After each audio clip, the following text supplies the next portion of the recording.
USB memory केवल 16 GB, 8 GB, 4 GB, 2 GB। yesterday मैं अभी स्थापित उबंटू लिनक्स विंडोज के साथ से गीगाबाइट और मैं इस प्रक्रिया के माध्यम से अपने 16 गीगाबाइट USB मेमोरी इस्तेमाल किया। मेन बस USB मेमोरी के लिए एक प्रारूप प्रदर्शन किया और यह उबंटू के साथ एक बूट डिवाइस में बदलना जब तक मैं विंडोज में लौटे और कुछ एल्स आश्चर्य था के लिए मेरी स्मृति उपयोग करना चाहता था। सब बातें सही चला गया जब मैं सिर्फ देखा कि मेरी स्मृति केवल 1 गीगाबाइट है।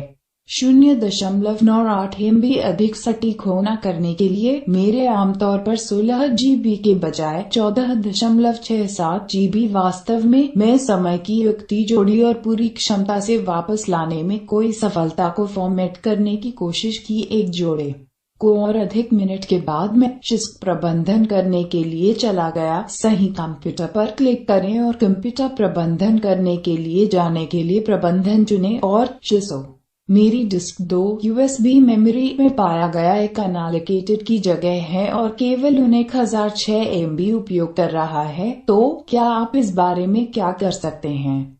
कैसे मैं अपने मूल सेटिंग्स करने के लिए अपने USB डिवाइस को बहाल कर सकते हैं? समाधान काफी सरल है और एक विंडोज उपकरण जबकि औपचारिक ठीक क्लिक करें। डिस्क पार्ट कहा जाता है कि आवश्यकता है और हटना या विस्तार के लिए विकल्पों एक USB मेमोरी तरह हटाने योग्य उपकरणों के लिए उपलब्ध नहीं है। तो चलो शुरू करते हैं।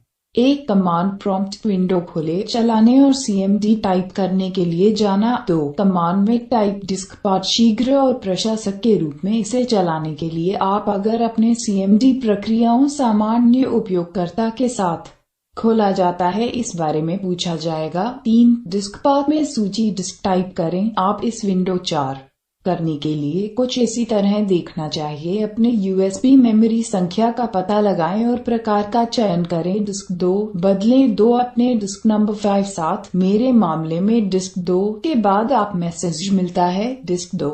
अब डिस्क चयन किया जाता है। डिस्क पार्ट टूल को डिस्क प्रबंधन और वापस करने के लिए बंद करने के लिए बस क्लीन 6 टाइप करें। तुम्हारे जाने के बाद मिलता है डिस्क पार्ट डिस्क को साफ करने में सफल रहा। संदेश का प्रकार विभाजन प्राइमरी 7 पैदा करते हैं। अब चुनिंदा विभाजन प्रकार 18 प्रकार एक्टिव 9 और वह सब प्रकार बाहर निकले। 14.67 गद्दे का एक बड़ा टुकड़ा केवल करने की जरूरत है। जब आप इसे उपयोग करने की कोशिश आप इस बारे में पूछा जाएगा। प्रारूप को फिर से अपने ड्राइव बस एक त्वरित प्रारूप बनाने के लिए और आनंद है। आप उस मेमोरी क्षमता वापस सामान्य करने के लिए है कि देखेंगे।